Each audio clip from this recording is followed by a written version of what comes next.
all day in many ways about the media, about information and misinformation, disinformation, the role of social media in all of this, and how it really ties in to our mental health. And the truth is that the gentleman to my left, the Prince, has more personal experience this than just about anybody I know. And he grew up in the spotlight as a child. His nearly every moment has been captured by photographers and journalists who have written about him endlessly. And he's been harassed in person and online, and it's taken a toll. It's also led him to examine these issues in a way that I think many people have not.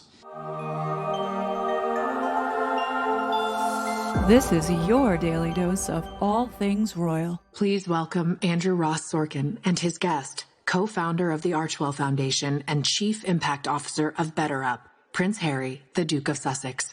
Well, surprise, surprise, surprise. Look who's back, saturating the media once again, virtue signaling about how social media and the media need to be held accountable.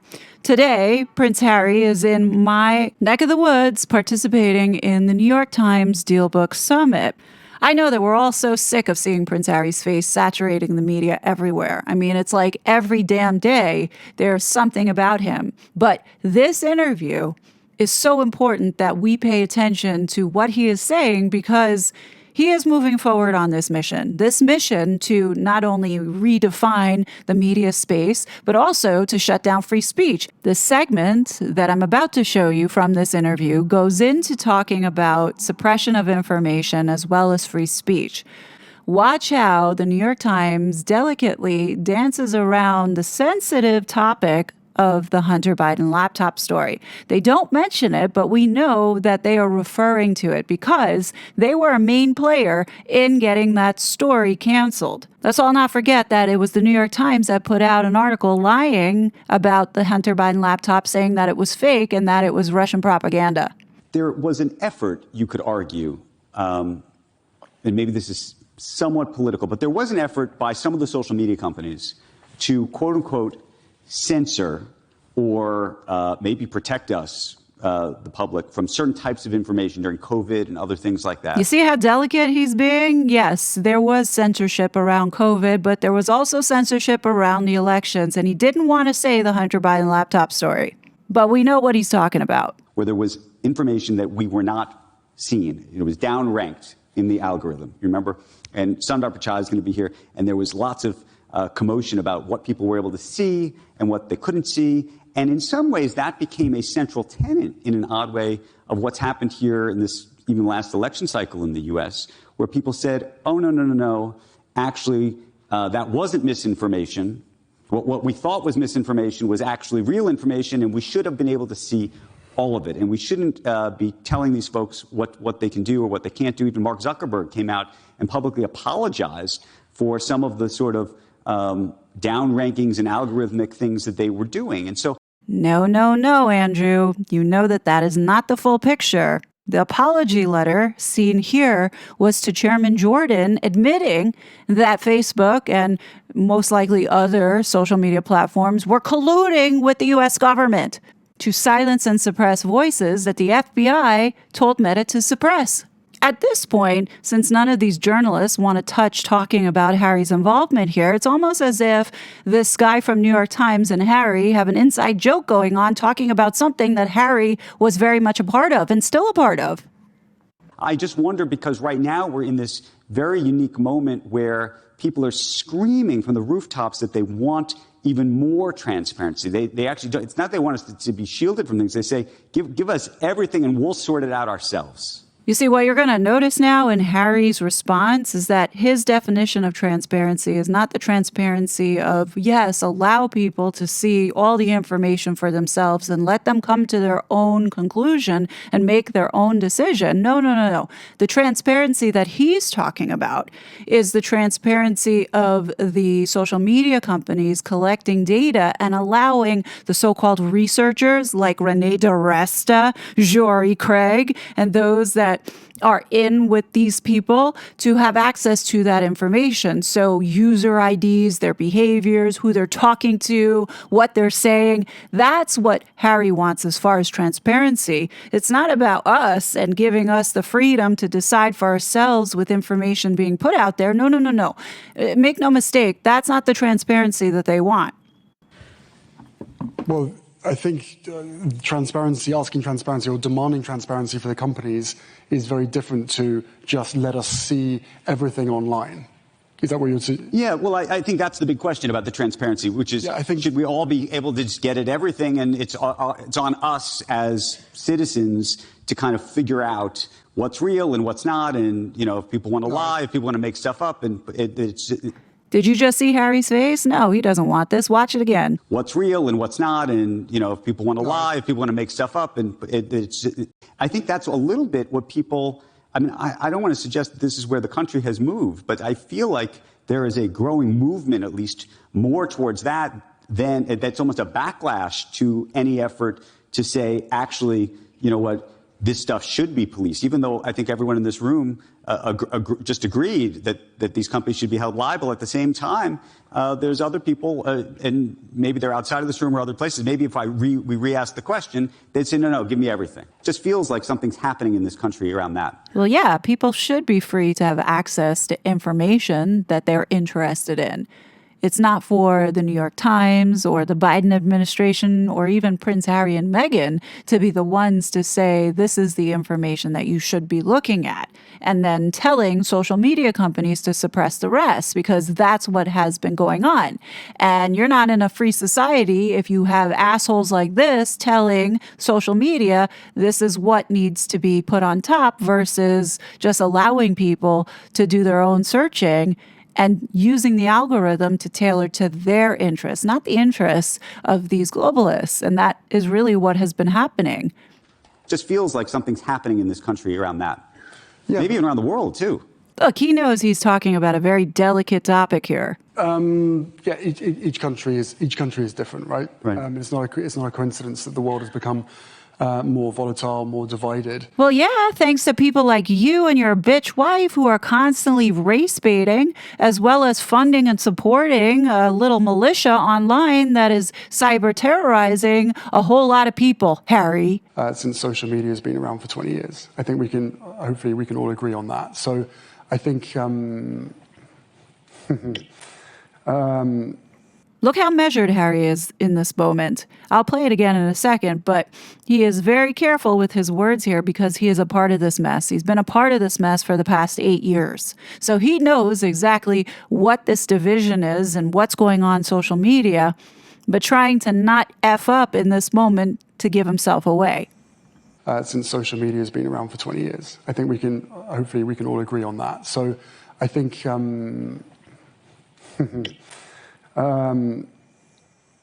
there's certainly a culture, an atmosphere of intimidation right now. That's certainly what I feel. He's not talking about cyberbullies. He's talking about the researchers like Renee DiResta, Kate Starbird, and all the others who were doing Satan's work in silencing and suppressing content that they feel is deemed misogynistic, hateful, election misinformation. I mean, the full gamut, what they were doing to us in Megxit. Those are the people that say now that they feel intimidated because the government is watching them. The government is watching these moderation practices that have been going on and investigating all the players in this complex, including the NGOs, the universities, the National Science Foundation, the CCDH, and they should be investigating you, Harry. And I don't believe that everybody is saying, just give us everything. I believe that the majority of people want to know that that the information isn't being censored, but that safeguards are absolutely necessary. No, Harry. We are saying that we want all the information. We don't want people like you choosing what information that we should be seeing. And no, we're not asking for more guardrails or safeguards to put around information that goes on the internet. We should have the freedom to choose what we want to read, see, watch, and hear. The fact that they have been purposely suppressing the story of the Baka people and the women that are getting raped and beaten by the African park rangers should tell you enough as to why the people should have access to all information, not information that these assholes only want you to see. Not being able to know about those atrocities is not helping those women that are getting raped and beaten. And I believe that, protecting speech and safeguards come hand in hand. And any argument to say that they don't, I think is, this idea that someone's taking away, free speech, that to me is a complete distraction. Sorry to do this to you, but humor me. Listen to him closely one more time. And I believe that, protecting speech and safeguards come hand in hand. And any argument to say that they don't, I think is, this idea that someone's taking away, free speech, that to me is a complete distraction. The mere fact that this guy is not even open to having a debate with someone who has an opposing view just goes to show you how arrogant and entitled this guy feels that he can assert himself here in the United States and tell people that this is the way that it needs to be because my way is the right way. Not even understanding why the First Amendment is so important to Americans and our constitutional rights. The brass neck of this guy to sit up there and to dismiss the idea that someone's trying to take away free speech, to me, is laughable because he is the one that took that idea and put it into action behind the scenes by getting so many people taken down, whether it be deplatformed, harassed, trolled by his Sussex Squad goons. Boozy, let's not forget his role that he played in all of this. And to call it a distraction, that just shows me that you don't want to talk about it because you are guilty as fuck. And this is why Congress needs to call this mofo in to question him about how he knew about January 6th, his involvement with the 2020 election and supporting the Biden-Harris campaign, as well as his relationship and alignment with the censorship industrial complex, as well as the work being done with the CCDH. I don't know how much more we need to give here in order to get Congress to notice. I mean, let's take a look at Ashley Biden and that relationship. Did that $250,000 donation or grant given to this so-called spa space buying Harry's safety here in the United States with his visa? I don't know. But I think America should find out.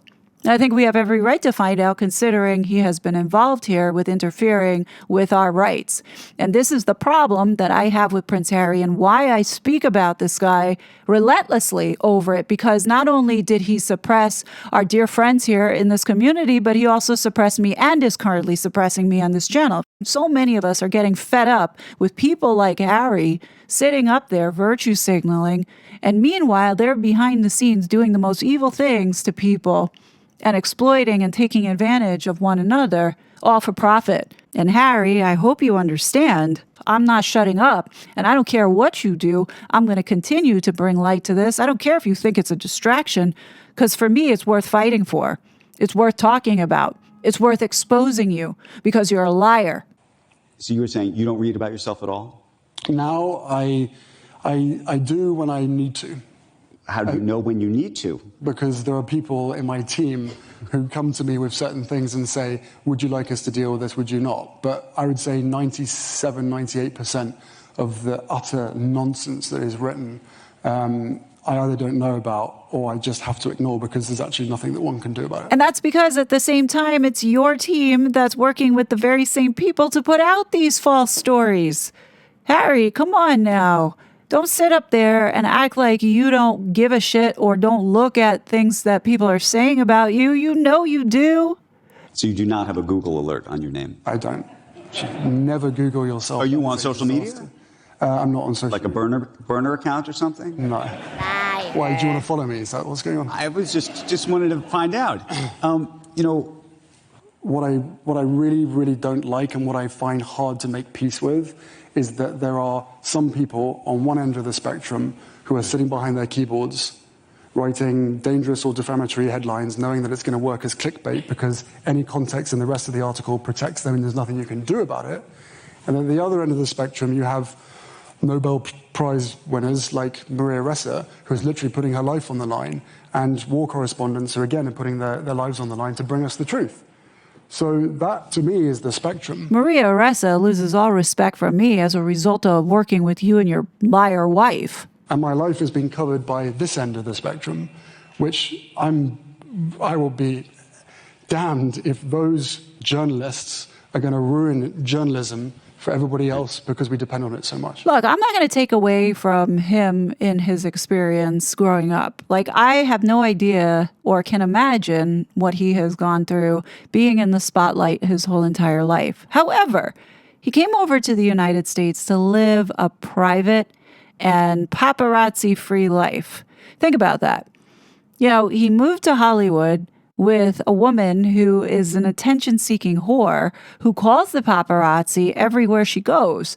So I'm not really sure, you know, where he's coming from when he's reliving this trauma every single day in his life in California.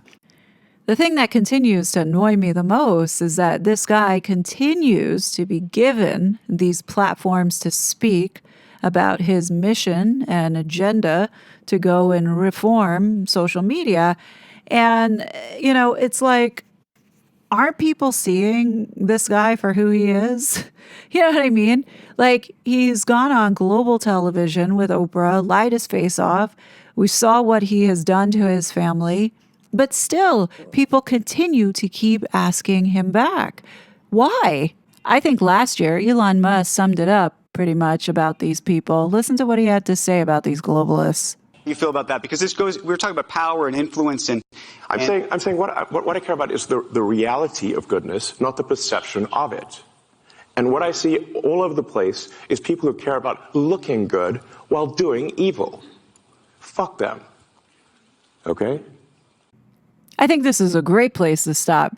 Don't be alarmed with these headlines coming out where Prince Harry says he has no plans to leave the U.S. I love the fact that they're reporting this because we know that whenever they report this kind of stuff, it always means the opposite.